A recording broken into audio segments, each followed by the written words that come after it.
Hi, it's Lisa Loring saying hello to you. How are you? How was your day?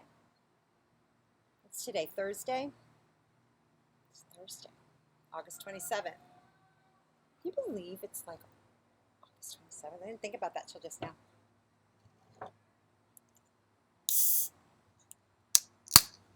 Hmm. So it is.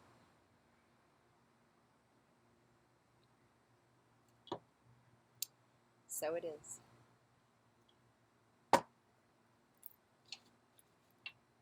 Let's get right into it and do the reading. I'm going to use a deck I haven't used in a while. Love this bag. Erin Byrne, my boss, gave it to me. It was one of her Ipsy bags. I hear Ipsy's like a thing. I know I'm slow. I don't do makeup and stuff like that, obviously. I used to, kind of. Anyway, this is the gilded, not the gilded Lenormand. I still haven't quite delved into that. I'll get back to it. But this is the gilded tarot.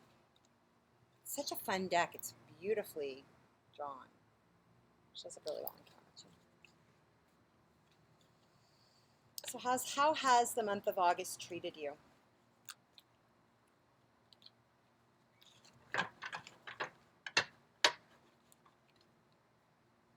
What have you learned?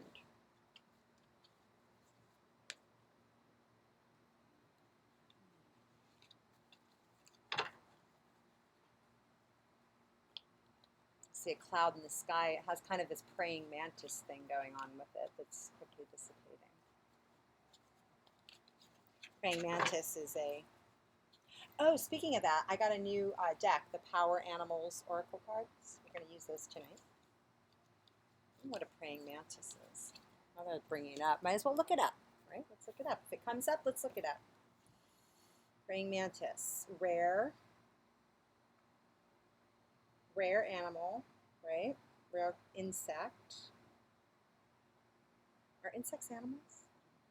I guess so. Praying mantis totem. Yeah, but they're considered, like, I think on the extinct list, right? Or it's like illegal to kill them or something.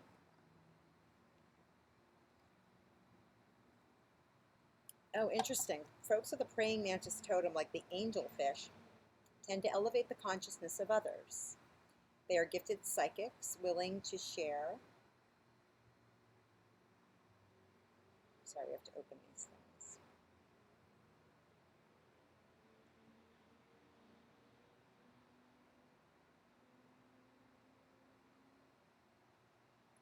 Makes an appearance when we've flooded our lives with so much business activity or chaos that we can no longer hear the still small voice within us. Thus, the praying mantis meaning insists that we take a step back. In other words, like the stick bug, some simple meditation would be in order here because we need to quiet the external din that we have created. It is the only way that we can come back to our truth. The spirit animal will always come to us when we need peace, quiet, and calm in our lives. Alternatively, like the octopus, praying mantis symbolism is reminding you that you have the power to adapt to any situation, however painful. Take a deep breath and make the adjustments needed. The praying mantis meaning insists that you can do this. People with the praying mantis totem have learned to take their time and live their lives at their silent pace. Furthermore, they never make any movement without careful thought or contemplation. Therefore, like the penguin, they know exactly where they are going and when they will get there. Even within this calm and serene environment, folks with the spirit animal totem are capable of quick and decisive action when an opportunity presents itself. Folks with the praying mantis totem, like the angelfish, tend to elevate the consciousness of others. They are gifted psychics who are willing to share their knowledge. They love to teach. And it's gone. Interesting. Well, welcome.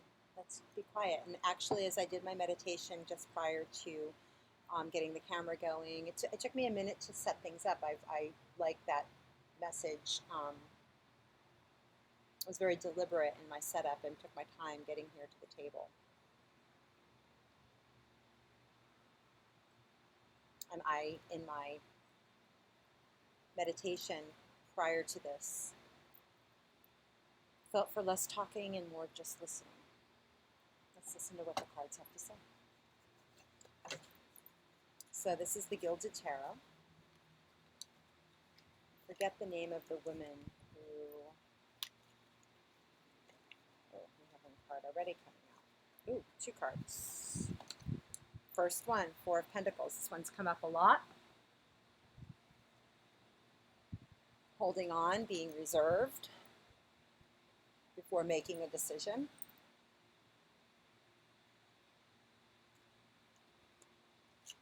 Followed by the 3 of Pentacles. Card of mastery, a card of working with the divine, listening to the divine. For, actually I'm going to angle the camera down so y'all can see the cards. So we have the 4 of Pentacles showing and we have the 3 of Pentacles showing. So listening to the divine for guidance on how to make the best product possible.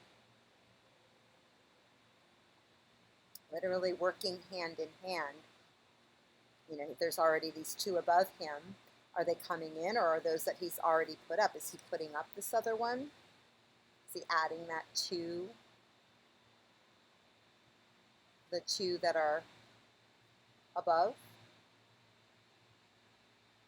The divine spark. The weekly reading had the Ace of Wands coming in, which is the divine, like kind of like the torch, like handing over the Olympic torch.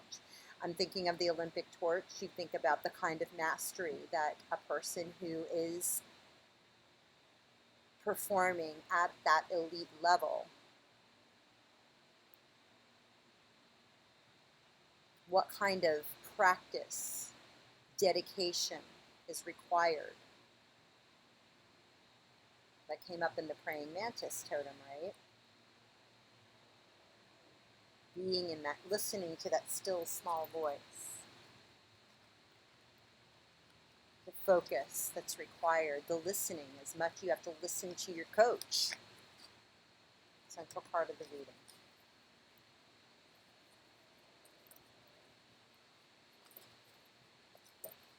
Angels, archangels. Ah, and there we are, the Ace of Wands.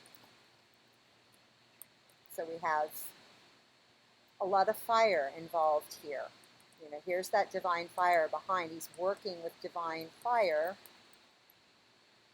to craft something of great beauty, of great skill, great mastery.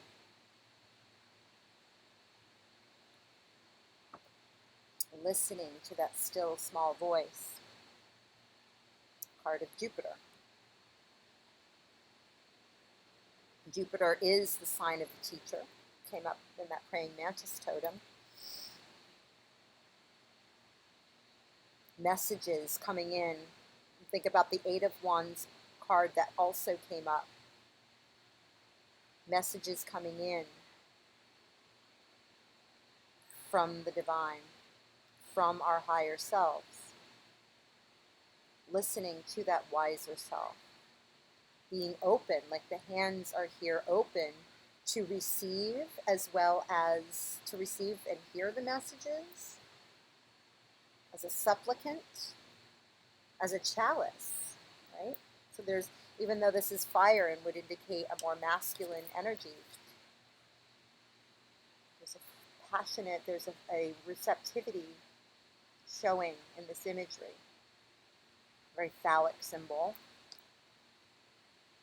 Very phallic interpretation.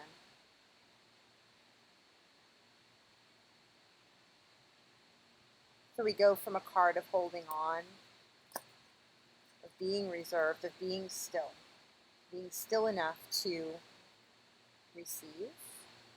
Although this is a gesture of being closed, right? This guy is holding on to so much that he has no hands free to receive.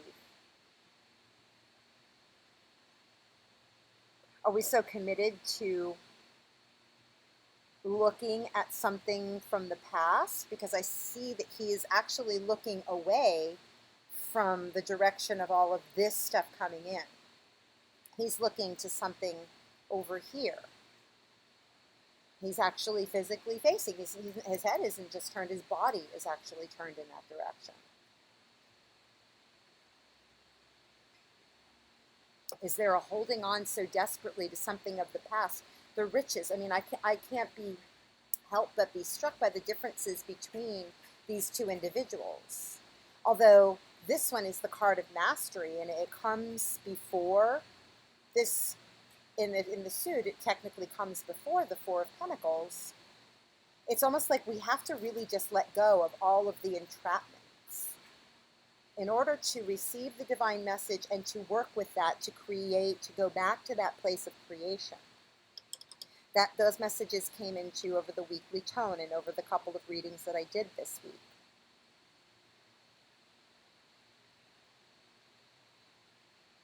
About stripping it down,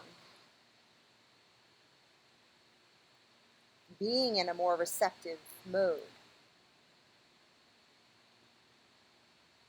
going back to basics, getting rid of, that devil energy, that Nine of Cups. That was a lot of cups, right?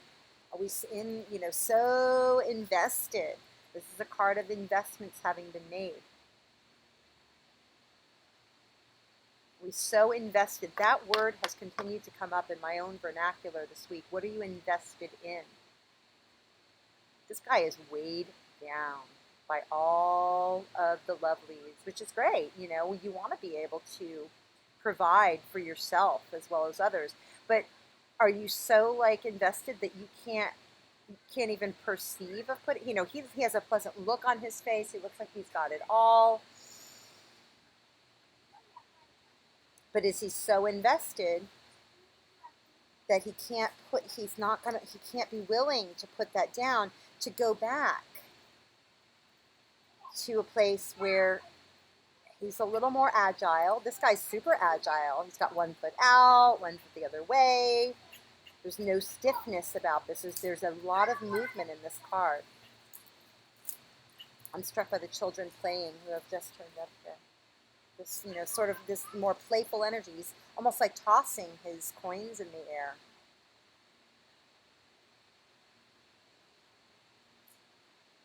Tossing it up to the divine and knowing that the divine will continue to provide. His own ingenuity, his own innovation, his own agility will allow him, because he's hands-free, this guy. He's like juggling these, right? To bring in yet another ball and then start working towards another form of stability.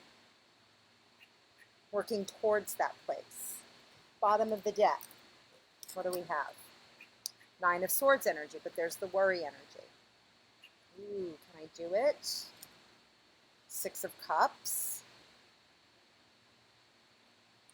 Again, a childlike wonder in this card, bringing in, tapping into the inner child. Oh, but can I? So we go back and forth, this kind of speaks to here, that Nine of Swords energy. If we can get past the worry that things are, where everything is going to be a disaster, or the past will repeat itself in a way that we don't want it to repeat itself. If we can get past that and heed the call, again, these people are stripped down, just like in that Judgment card from earlier in the week. It was in the Rider-Waite Tarot that we read it a couple days ago. Strip it down. Once more coming to a place of seeds well planted. Again, we have this pentacle. This is happening in the 3D. When we're dealing with the pentacles, you are dealing with things that are happening on this plane. Health, your world.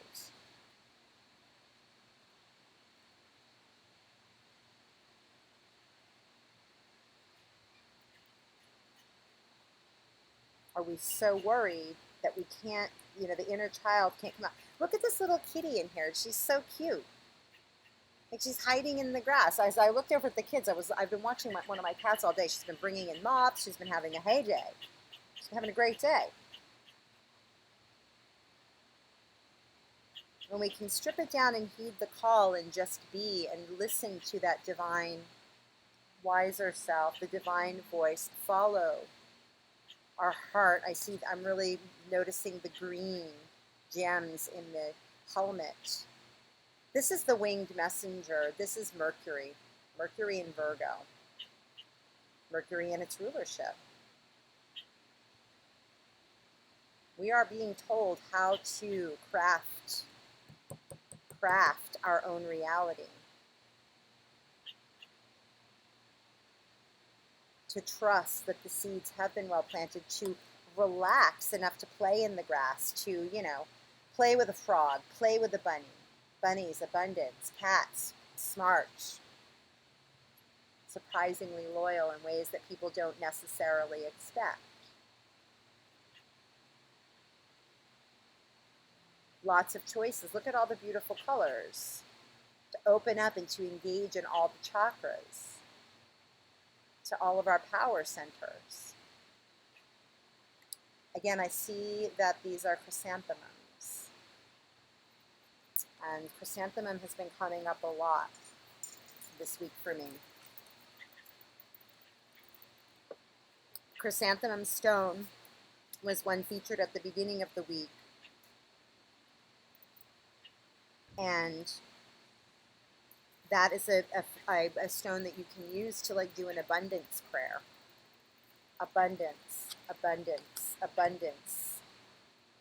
To get out of this holding on and worry energy. Gregory Scott talks about it all the time. Doreen Virtue had spoken about it all the time when she was more actively reading like this. And worry is a meditation on the negative.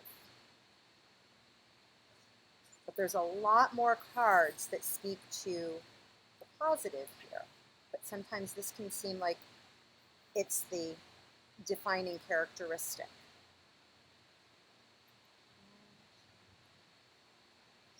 And I notice that there are 6 rungs on the ladder here. I don't really know what the significance of that is, but if we can listen in just a minute.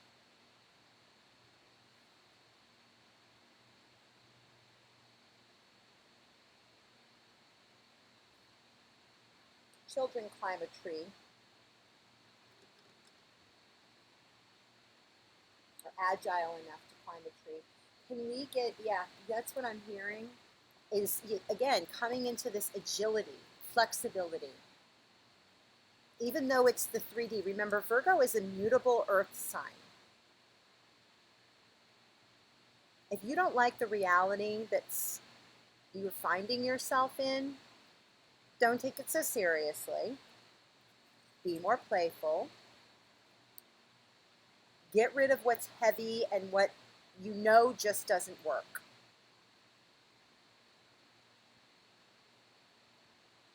Heed the call. Listen to your heart to learn and understand more about what that is. Although Mercury is the mind, I see a lot of green here. Green in the pentacles, green in the trees, the grass, the leaves, and a lot of fire. I don't see a lot of green over here. I see a lot of purple, which would normally indicate intuition, but I see that the intuition has become clouded in here by getting too bogged down in the entrapments of the 3D. I see that here too.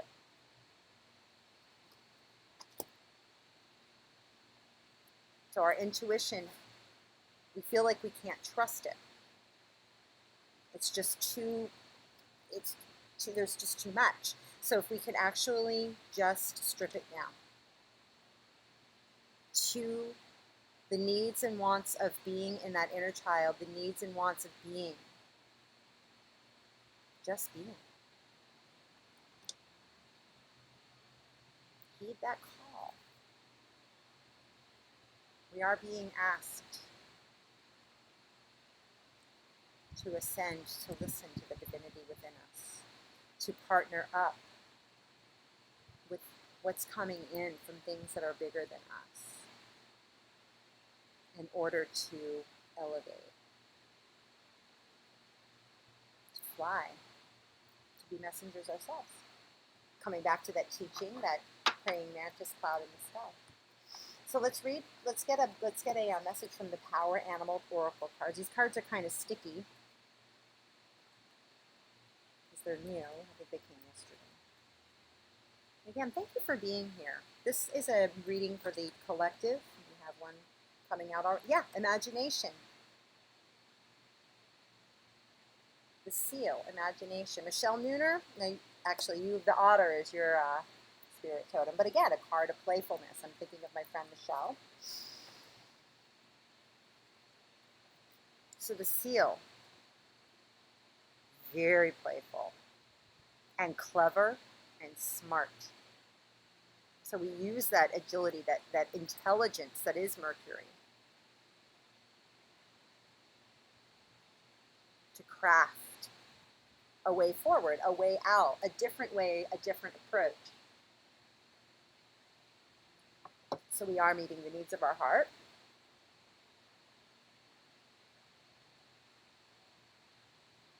But we have to divest ourselves of what is being held. And I think, I look at all of these cards. This is a voice coming in from the above. This is coming in from above. He's looking future forward. The kids are looking straight at us. They're like, pay attention to me. Pay attention to the parts of yourself that are playful, that are agile. They're in relaxed clothes. She's also not fussily dressed. She's also looking future forward. So the seal.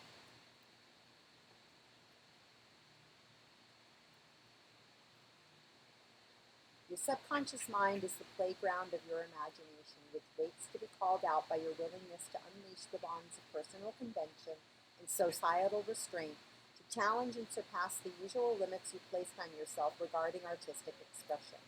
This means nothing less than to release your familiar sense of identity and stretch the boundaries of your creative mind.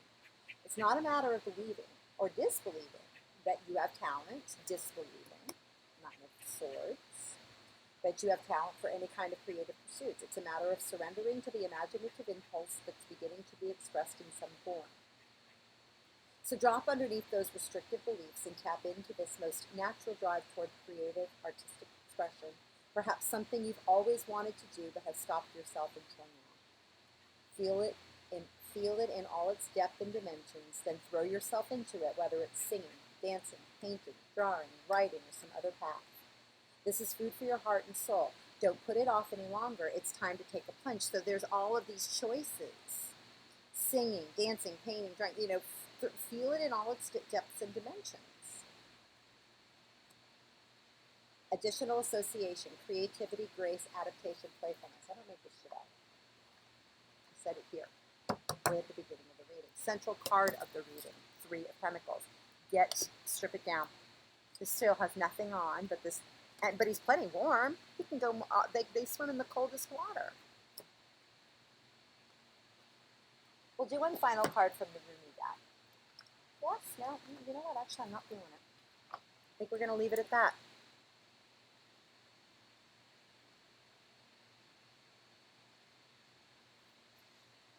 This is a card reading for the general collective. If you want a personal reading, reach out to me either through Facebook direct message, same thing with Instagram, or email me at lisa.loring@gmail.com with your question.